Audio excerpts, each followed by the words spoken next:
보겠습니다. 교재 314페이지 양도소득세 세율. 자, 교재 314페이지 양도소득세의 세율이 우리 시험에 최근에 3년에 한 번꼴로 3년에 한 번꼴 정도로 출제가 되고 있고, 올해 세율이 전면적으로 개정됩니다. 그래서 이제 출제 가능성은 어느 정도 충분히 있다고 보셔야 되고, 자, 그런데 이제 우리를 힘들게 하는 건 이거예요.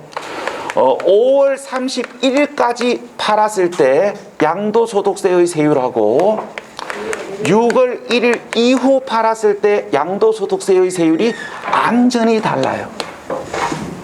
자, 그런데 조금 다행스러운 건 우리 시험은 21년 10월 30일 이날이 어떤 날인지는 알지요? 네. 이날 무슨 날입니까? 그거 가면 안 되는데. 합격하는 날. 그러니까 시험 보는 날 이래 이야기하지 말고 합격하는 날, 그렇게 말씀하셔야 됩니다. 왜? 말하는 대로 되거든. 맞지요? 맞아요. 제가 인생을 많이는 못 살아봤고요, 조금 살아봤는데 지나와서 보니까 말한 대로, 생각한 대로 돼 있더라고요. 그래서 이왕이면 좋은 게 좋은 거니까 합격하는 날 이렇게 알고 계셔야 됩니다. 자, 그러면 이제 우리 시험은 10월 30일 현재 시행되는 법령에 의하여 답안을 작성하도록 되어 있습니다. 그럼 따져봅시다. 10월 30일 현재 시행되는 법은 야가 아니고 야입니까? 그래서 나는 개인적으로 필요한 게 아니라면은 야는 버리셔야 됩니다. 야는 버리시고 야만 기억하십시오. 자, 그런데 우리 교재는 이 두 가지가 혼재되어 있고, 그 다음에 좀 오탄한 게 있어요. 그래서 교재 보지 마시고 프린트 보도록 하겠습니다. 자, 요약집 보시는 분들은 요약집 160페이지를 보시고, 오늘 추가로 나간 프린트, 그러니까 오늘 추가로 나간 프린트 보시면 거기 세율이 정리되어 있습니다. 자, 요약집 보실 분들은 요약집 160페이지를 보시고, 자, 프린트 보실 분들은 오늘 추가로 나간 프린트가 거기 세율하고 미등기하고 부가징수하고 정리되어 있을 거예요. 자, 그러면 거기 추가로 나간 프린트 세율 파트 보시면 됩니다. 자, 그럼 지금부터 이제 설명을 해볼게요. 자, 그런데 이제 설명하기 전에, 자, 일단 오해하실까 싶어서 한 번 더 이야기합시다. 자, 지금부터 하는 이야기는 6월 1일 이후, 그러니까 6월 1일 이후 양도시 세율을 이야기하는 겁니다. 그러니까 5월 30일까지 팔았을 때가 아니고 6월 1일 이후 양도시 세율이에요. 우리가 6월 1일 이후 양도소득세의 세율은, 자, 첫 번째, 주택 이외의 부동산을 양도했느냐. 주택 이외의 부동산은 구체적으로 이야기하면 뭐 상가, 사무실, 오피스텔, 공장 건축물, 토지를 이야기하는 겁니다. 자, 그 다음에 주택 또는 입주권을 양도했느냐, 우리가 아파트 분양권을 양도했느냐에 따라 양도소득세의 세율이 다릅니다. 자, 그럼 제일 먼저 우리가 주택 이외의 부동산, 예를 들어서 상가 또는 토지를 양도했을 때 양도소득세의 세율은 보유기간에 따라 달라지고, 보유기간이 1년 미만인 경우에는 50%, 1년 이상 2년 미만인 경우에는 40%, 보유기간이 2년 이상이면 최저 6%에서 최고 45% 누진세율을 적용합니다.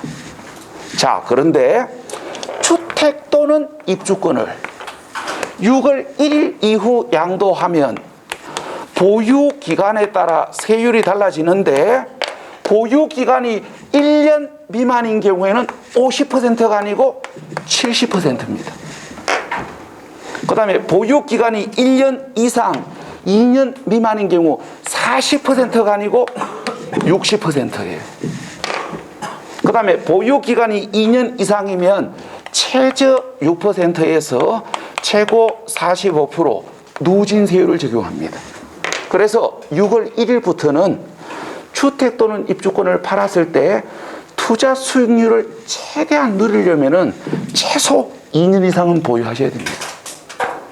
2년 미만을 보유하면 지방소득세 포함해서 최소 66% 세금을 내야 됩니다. 그래서 앞으로 투자를 하시면 기본적으로 2년 이상은 투자하셔야 됩니다. 자, 그 다음에 이제 아파트 분양권입니다. 자, 아파트 분양권을 6월 1일 이후 양도하면 보유기간에 따라 세율이 달라지는데, 보유기간이 1년 미만인 경우에는 70%, 보유기간이 1년 이상이면 60%입니다. 6월 1일부터 이렇게 바뀌어요. 그래서 봐요. 우리가 6월 1일부터는 아파트 분양권 기준으로 6월 1일부터 아파트 분양권은 보유기간이 아무리 길어도 최소 60%입니다.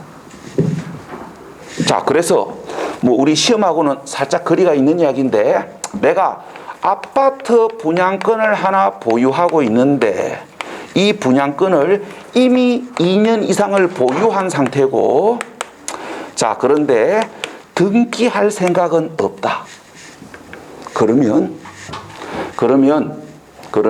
이걸 5월 31일까지 매매하는 게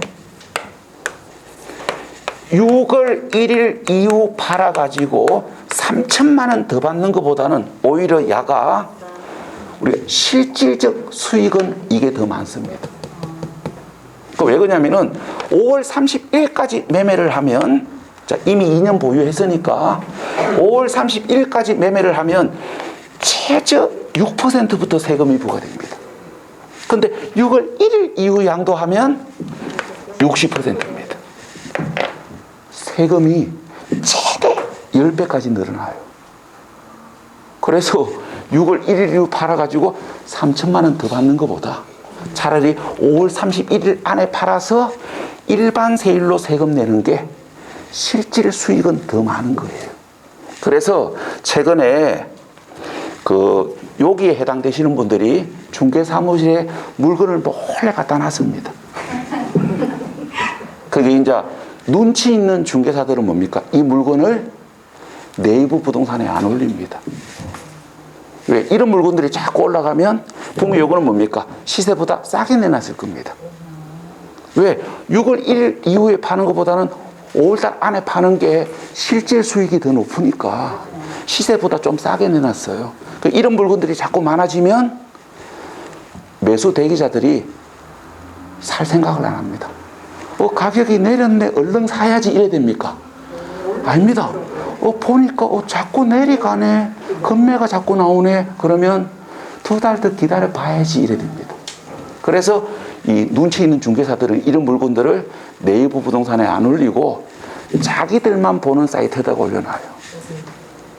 그래서 혹시 매수 생각이 있으시면 중개사무실 조용히 가가지고 이야기하십시오. 조용히 이런 거 있냐고.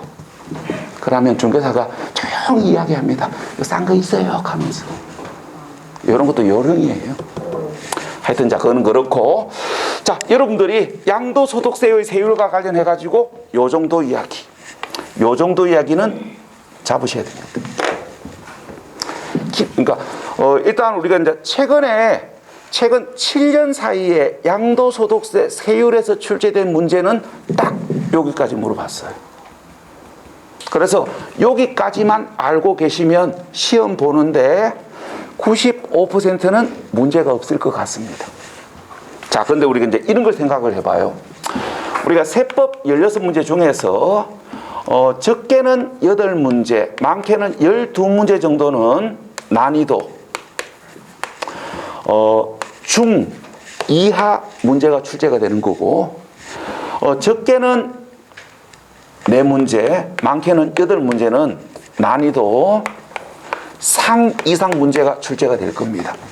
그러면 올해 출제를 들어가시는 출제위원이 세율 파트에다가 난이도 중짜리를 출제하는 게 아니고 난이도 상짜리를 세율 파트에서 출제한다면 여기서 더 물어볼 수도 있어요. 지금까지 세율은 난이도 중 이하로만 물어봤고 딱 여기까지만 물어봤습니다. 근데 이제 올해 출제 들어가시는 분이 마음 단디 먹고 난이도 상 문제를 세율에다가 배정하면 이런 것들을 물어볼 수도 있어요. 그래서 일단 대부분의 수험생들은 여기까지만 보시면 될 것 같고, 우리가 세법에서 13개 이상 고득점을 목표로 하시는 분들은 혹시 하는 마음으로 이런 것들을 추가로 보셔야 됩니다. 자, 첫 번째 추가로 보셔야 될 거, 비삼용 토지. 우리가 일반 토지를 팔았을 때 양도소득세의 세율은 보유기간에 따라 다릅니다. 자, 그런데 비삼용 토지를 양도하면 야는 투기 목적이잖아요. 그래서 비삼용 토지를 양도하면 요 기본 세율에다가 10%를 합한 세율로 중과세합니다. 자, 그런데 투기 지역에 소재하는 비삼용 토지를 양도하면 기본 세율의 10%가 아니고 20%를 합한 세율로 중과세해요. 자, 그다음에 이제 주택입니다.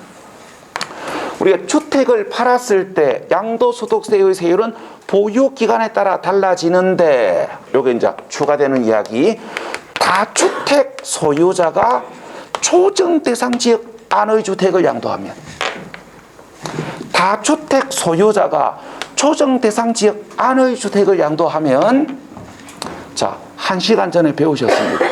자, 장기 보유 특별 공제 대상에서 배제되고 양도소득세를 중과세합니다. 어떻게? 1세대 2주택 이상 소유자가 조정 대상 지역 안의 주택을 양도하면 요 기본 세율의 20%를 합한 세율로, 1세대 3주택 이상 소유자가 조정 대상 지역 안의 주택을 양도하면 기본 세율의 30%를 합한 세율로 중과세합니다. 자, 그런데 여기서 다주택 소유자는, 여기서 이야기하는 다주택 소유자는 실제 주택수를 의미하는 건 아니에요. 그러니까 이때 다주택 소유자는 실제 소유주택수를 의미하는 건 아니고 대통령으로 정하는 주택이 여러 개 이해야 됩니다. 그러니까 실제 주택이 여러 개를 보유하더라도 대통령이 정하는 주택이 여러 개가 아니면 중과 대상이 아니라고요. 그럼 이때 대통령이 정하는 주택이 어떤 주택인지는 세무 전문가의 영역이지 중개사 업무 영역은 아니기 때문에 출제된 적 없습니다.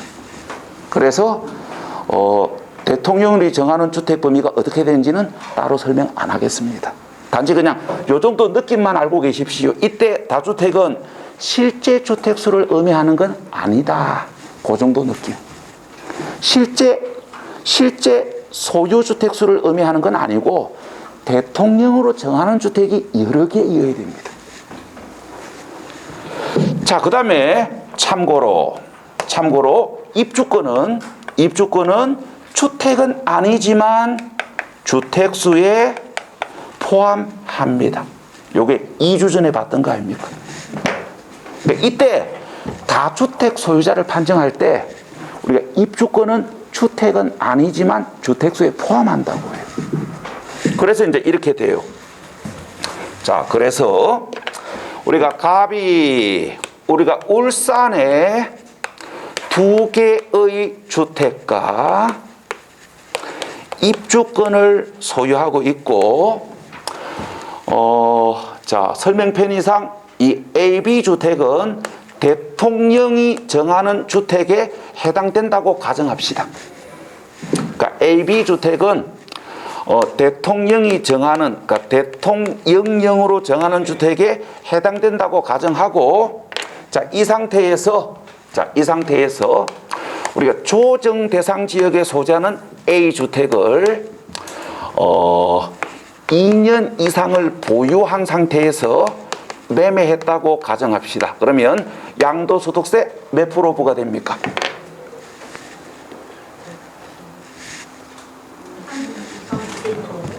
자, 일단 2년 이상을 보유했으니까 우리가 기본적으로 적용되는 세율은 최저 6%에서 최고 45%, 요게 기본 세율입니다. 여기 2년 이상 보유했으니까.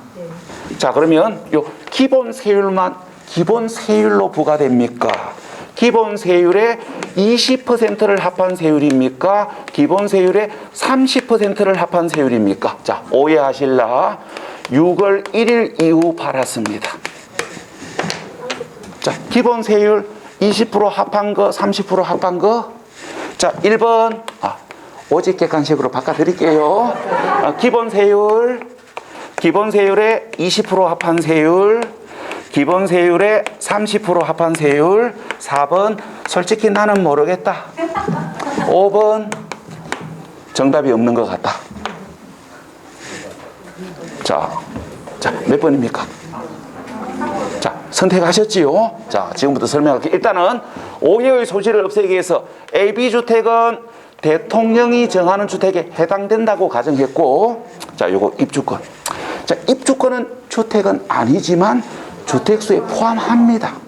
그래서 값은 1세대 3주택으로 보셔야 돼요. 그런 점 뭐였습니까?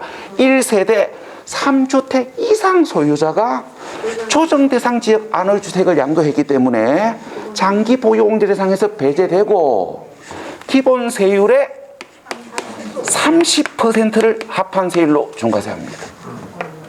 자, 그러면 자, 일단 우리가 이제 우리가 그 느낌 하고 오도록 자, 이 집 팔아가지고 20억 남았다 합시다. 자, 그러면 20억이면 요 기본 세율이 45%입니다. 소득세 가세 표준이 10억 초과하면 최고 세율 45% 적용합니다. 요 45%에다 30% 합한 세율. 세금이 75%예요.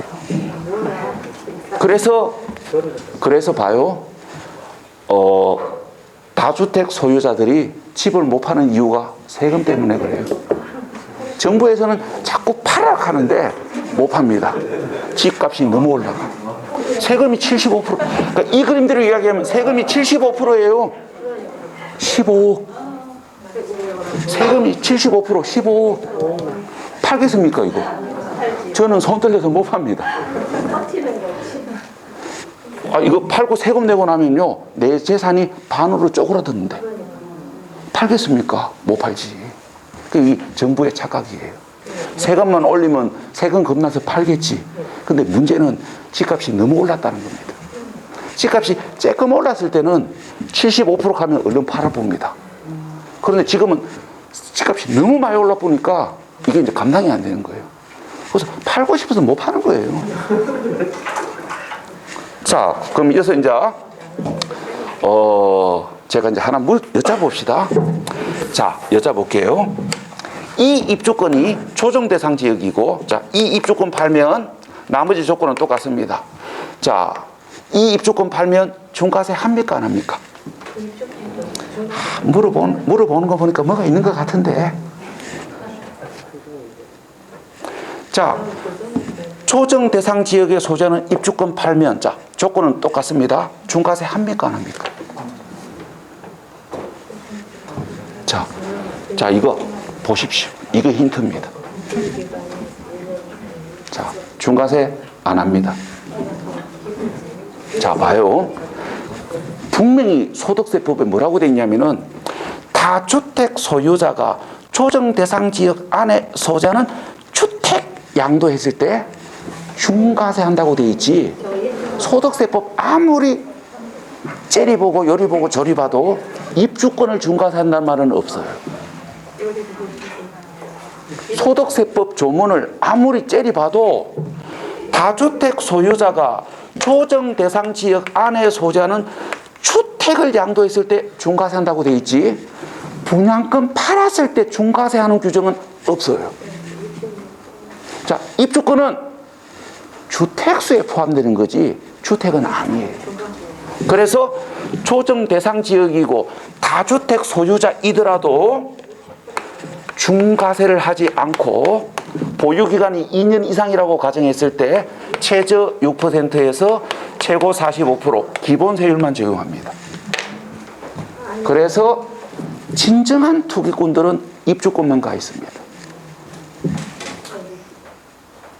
그래서 투기꾼들이 뭡니까? 입주권을 선호하는 이유가 여기 있어요. 입주권은 중과세가 안 되거든. 입주권은 5개 있어도 중과세가 안 된다고요. 그래서 뭡니까? 재건축, 재개발이 자꾸 가격이 오르는 이유를 알겠지요. 입주권은 중과세가 안 되니까 투기꾼들이 뭡니까? 거기에만 몰리는 거예요. 집을 여러 개 가 있으면 중과세 되잖아요. 근데 입주권은 20개 가 있어도 중과세를 안 한다니까요. 그게 맥점이다. 그래서 이 투기꾼들이 뭡니까? 다 입주권만 선호하는 거예요. 재개발 예정지. 그러니까 더 비싸는 거라. 그러니까 재개발 예정, 재건축 예정지만 다 투자하는 겁니다. 왜? 나중에 입주권 상태로 팔면 중과세 안 되니까. 그게 뭡니까? 저것들이 도망갈 구멍인 겁니다. 우리가 모르는 겁니다, 이게. 입주권은 중과세가 없어요. 하여튼 이야기 하다 보니까 살짝 옆으로 갔다 왔습니다. 자, 일단 대부분의 수험생들은 자, 요 기본만 알고 계시면 되는 거고, 아까 얘기했듯이 세법에서 13개, 14개 이상 고득점을 목표로 하시는 분들만 비산명 토지, 조정 대상 지역 주택 세율 참고하시면 됩니다. 자, 이렇게 해가지고 세율 이야기는 마무리. 자, 그 다음에 요 하나 깜빡했네요. 자, 그 다음에 하나 깜빡한 거 미등기 양도. 네. 자, 미등기 양도하면 70% 중과세 합니다. 자, 이렇게 해서 세율은 마무리됐습니다. 자, 그 다음에 교재 321페이지. 321페이지. 자, 1세대 3주택 이상에 해당하는 주택의 범위. 요게 이제 이거 설명하는 겁니다. 제가 조금 전에 이렇게 설명했습니다. 조금 전에 여기서 다주택 소유자는 실제 보유 주택수를 의미하는 게 아니고 대통령이 정하는 주택수를 의미한다 그랬잖아요. 그거 설명하는 게 교재의 321페이지예요. 근데 요거는 아까 이야기 드렸듯이 세무 전문가 업무 영역이지 중개사 업무 영역은 아닙니다. 그래서 지금까지 출제한 적도 없고 출제할 가능성도 98% 없습니다. 그래서 이 부분은 가감하게 내려놓으셔야 됩니다. 그래서 따로 설명을 하지는 않습니다. 그 다음에 교재 320페이지. 자, 교재 320페이지 미등기 양도. 자, 교재는 320페이지를 보시면 되고 요약집은 168페이지 보시면 되고, 그러니까 요약집은 168페이지.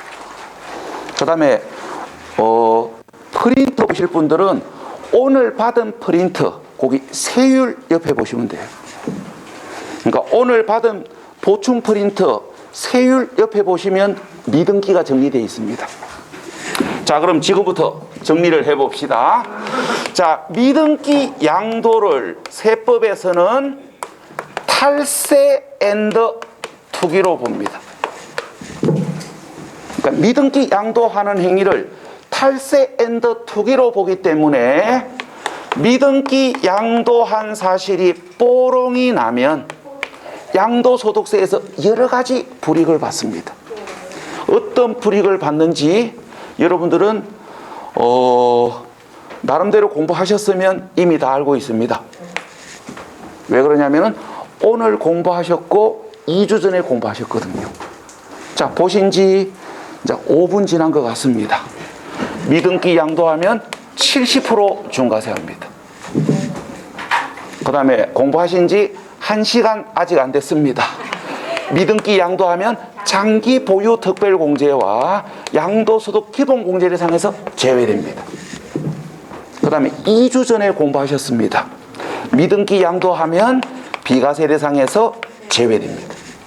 우리가 2주 전에 미등기 주택을 양도하면 비과세 대상에서 제외한다 그랬잖아요. 그래서 봐요. 요거는 여러분들이 비과세 파트를 공부하시고 공제 파트를 공부하시고 세율 파트를 공부하시게 되면 자동적으로 정리가 되는 부분이에요. 그래서 요것들은 일부러 기억할 필요는 없습니다. 왜? 해당 파트 공부하시면 자동적으로 기억하는 거니까. 그래서 야들은 미등기 양도시 불이익은 일부러 모아놔놓고 암기할 이야기는 아니에요. 그러니까 세율 파트, 공제 파트, 비과세 파트를 공부하시면서 자연스럽게 기억하는 거지.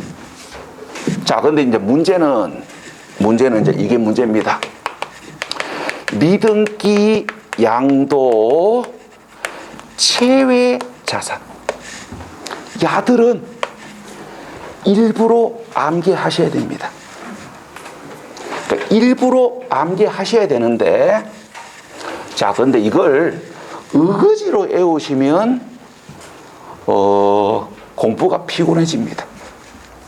의거지로 외우시면 안 되고 어떤 느낌을 잡으셔야 됩니다. 자, 지금부터 느낌을 한번 잡아볼게요. 자, 지금부터 읽어봅시다. 자, 읽어보시면 어떤 공통된 느낌이 하나 올 거예요. 자, 읽어볼게요. 장기 할부 매매에 의하여 취득한 자산으로 양도 당시 취득에 관한 등기가 불가능한 자산. 그 다음에 법원의 결정 또는 법률 규정에 의하여 양도 당시 취득에 관한 등기가 불가능한 자산.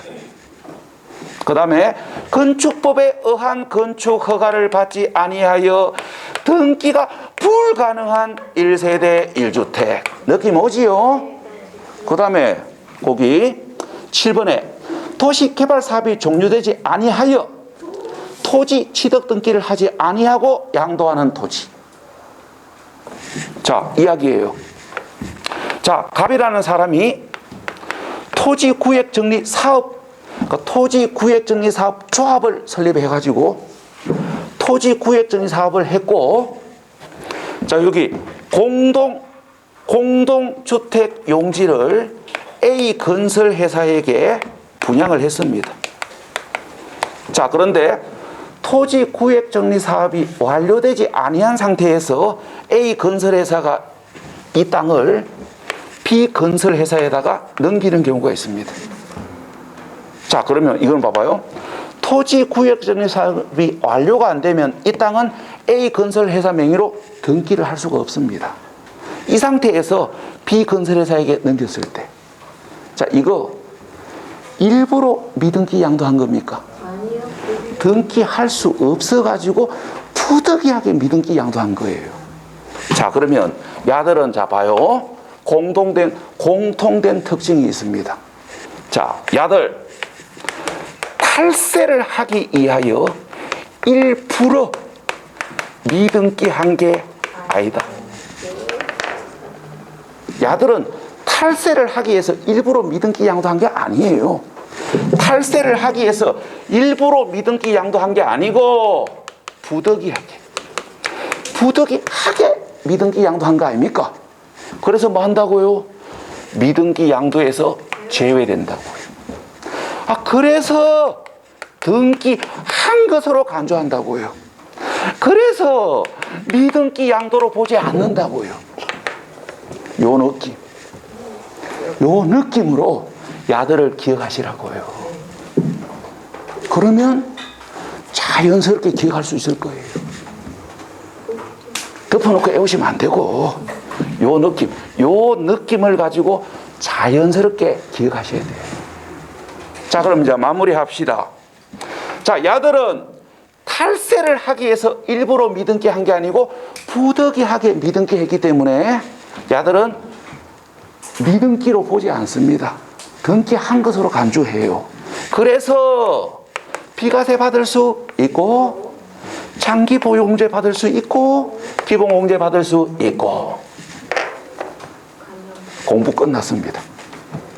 그럼 이제 이게 우리 시험에 나오면 세 가지 각도에서 물어봐요. 이게 이제 시험에 자주 나오는데 출제되는 문제 스타일은 세 가지입니다. 첫 번째 스타일. 야들을 던져놔놓고 묻습니다. 믿음기 맞냐고. 믿음기 아니냐고 물어봐요. 그러니까 이렇게 물어보는 거예요. 장기 할부 매매에 의하여 취득한 자산으로 양도 당시 취득에 관한 등기가 불가능한 자산은 미등기 양도로 본다 해놓고는 틀린 걸 찾아라 합니다. 요게 이제 첫 번째 출제되는 문제 유형이고, 그 다음에 이제 두 번째 출제되면 여기 물어봐요. 자, 장난칩니다. 이렇게 장난쳐요. 장기 할부 매매에 의하여 취득한 자산으로 양도 당시 취득에 관한 등기가 불가능한 자산은 미등기 상태의 양도이기 때문에 장기 보유 공제대상에서 제외된다. 이렇게 물어봐요. 그럼 여러분들은 틀렸다고 이야기하셔야 돼요. 그 다음에 이제 세 번째 출제되는 문제 스타일. 자, 여기 물어봅니다. 장기 할부 매매가 미등기 양도 제외지, 단기 할부 매매는 미등기로 봅니다. 자, 설명을 해볼게요. 우리가 단기 할부 매매에 의하여 취득한 자산으로 양도 당시 취득에 관한 등기가 불가능한 자산은 취득에 관한 등기가 불가능해도 미등기 양도로 본다고요. 자, 왜 그런지 설명을 드립니다. 단기 할부니까. 단기 할부를 생각하셔야 돼요. 자, 단기 할부란 얘기는 3개월 안에서 6개월 정도 할부로 샀다는 얘기고, 자, 그러면 짧게는 한 달, 길게는 3개월 후에 할부금 지급이 완료된다는 얘기고, 그럼 짧게는 한 달, 길게는 3개월 후에 등기해서 팔 수 있지요. 그래서 야는 부득이한 미등기 양도가 아니에요. 그래서 취득에 관한 등기가 불가능해도 미등기 양도로 봅니다. 조금만 기다리면 등기해서 팔 수 있으니까. 듣고 보니 맞네. 자, 그 다음에 지금 하는 이야기는 교재에는 없습니다. 이건 삭제됐거든요. 그래서 이거는 프린트를 보셔야 되는데, 자, 요약집은 168페이지 미등기 양도 제외자산 6번입니다. 프린터도 6번 보시면 돼요. 자, 읽어볼게요. 상속 등기가 이행되지 아니한 자산으로 사업 시행자에게 양도되는 경우, 자, 야가 미등기 양도 제외 자산에서 삭제됐어요. 자, 그래서 야는 미등기 양도로 봅니다. 상속 등기를 이행하지 아니한 자산이 사업 시행자에게 양도되는 경우가 미등기 양도 제외 자산에서 제외됐기 때문에 이제 야는 뭘로 본다고요? 미등기 양도로 봅니다. 그래서 물어보면 야는 미등기 양도로 본다 해야 되고, 그래서 비과세도 못 받고 장기 보험료도 못 받습니다. 여러분 딱 세 군데 물어봐요. 딱 세 가지 스타일로 물어봅니다. 야들을 던져놔놓고 미등기 양도에 해당되는지 미등기 양도로 보지 않는지를 물어보거나, 여기 장난치거나, 여기 물어보거나, 여기 물어봐요. 그래서 결론 다 봐야 된다.